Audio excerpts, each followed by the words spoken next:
All right, what's going on, guys, and welcome back. So in last week's Monster Tamer news, I had mentioned that the Cassette Beasts developers put out a brand new devlog talking about randomization and speedrunning and sort of the custom mode that will be present within the game.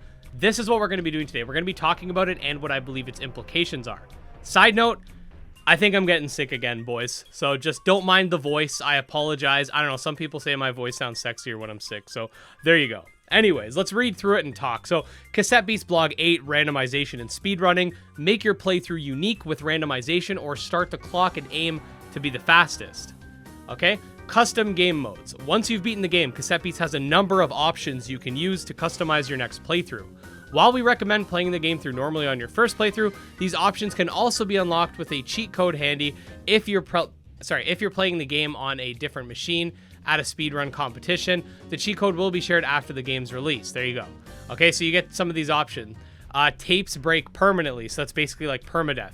Defeat is game over. That's like hardcore permadeath. Randomized monsters, randomized types, randomized moves. Okay, so this is basically like everything you could want from a, sort of Pokemon Nuzlocke experience native to the game. Nexomon does this, Coromon does this, Monster Sanctuary does this.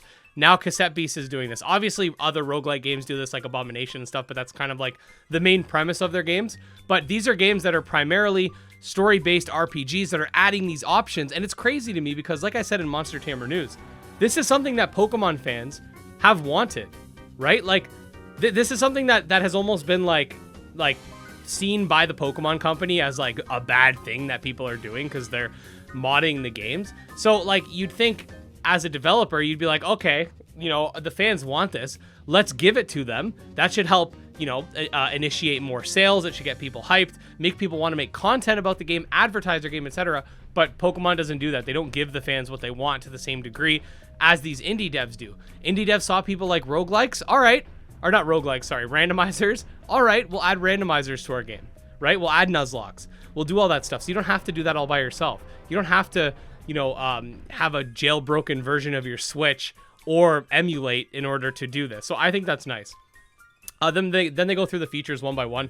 First up, we have tapes break permanently, which means that any tape that hits 0 points can't be repaired and will be unusable for the rest of your playthrough. But don't worry, as long as you have used at least one usable tape in storage, you'll be able to keep going after defeat.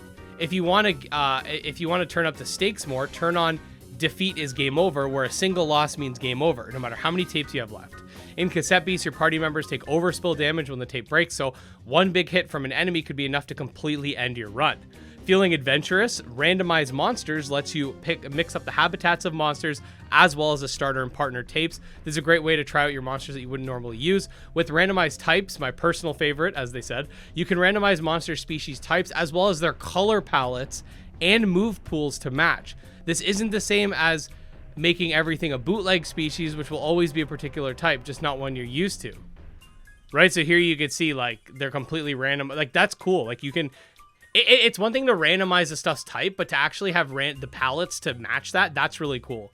If you want to mix up opponent strategies, randomized moves is for you. This option can be used to randomize default sets of moves for monsters, as well as the moves by upgrading and unlocking tapes. These moves are still compatible with monster species, but the combinations can be surprising. A normally weak monster could be something to dread.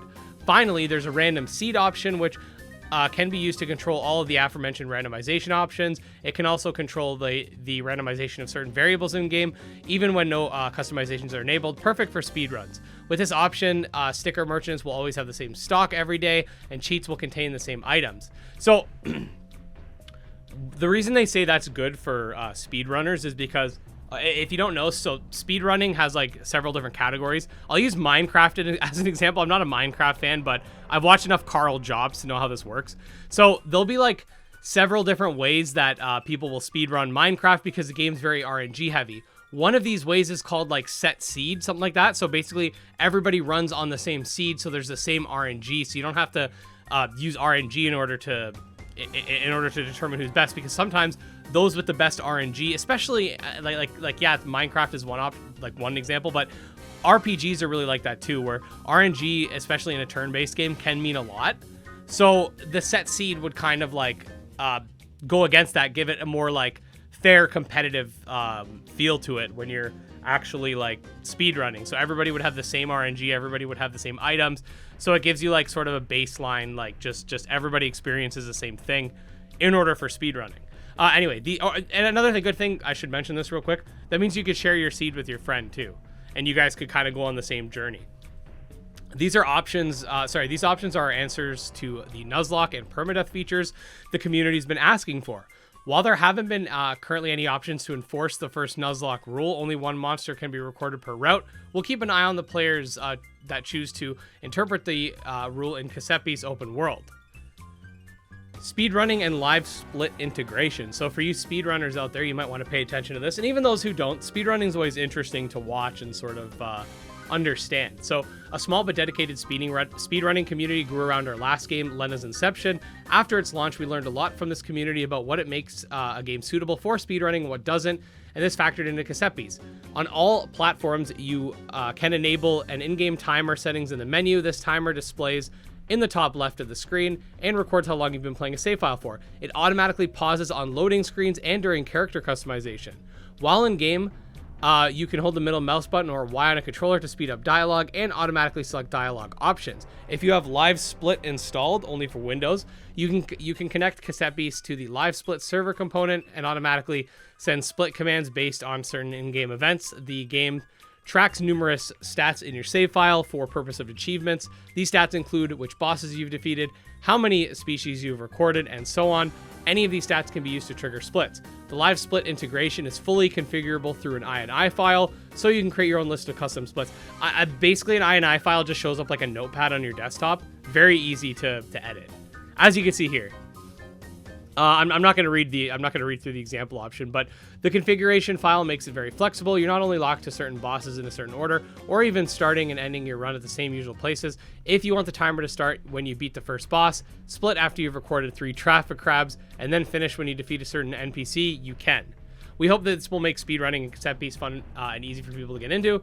More information will be on the wiki. Yeah, they have a wiki. You can just search it up on Google. It's just the Cassette Beasts wiki. But yeah, that's pretty much it for the video. Again, I do apologize for my voice. I'm a little bit out of breath because my throat's really sore. But I think this is something massive that the genre just keeps pushing forward. And it just, to me, it's so crazy to see how many people will bash on games like Nexomon, Coromon, Cassette Beasts, Monster Sanctuary, etc., and basically toss them aside like they're these, like, you know, Pokemon ripoffs, when a lot of the features present within these games were never present in Pokemon.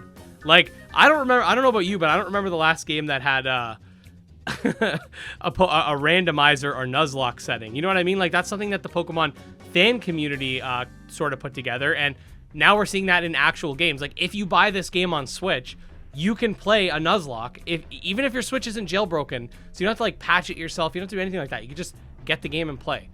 Very nice to see. The Cassette Beasts devs honestly have just been like sort of wowing me with every single update. So I want to say this is like a pleasant surprise, but I'm not surprised at this point because they've just been complete chads. But anyways, guys, if you do want to stay up to date on all things monster taming, you want to follow me on Twitter, Discord, all that, whatever. Check out my Patreon. Jim Hamilton, Drogos, Dark Persona, and Exodus. I just want to say special thanks to you guys. And that's it. We'll see you again. Peace.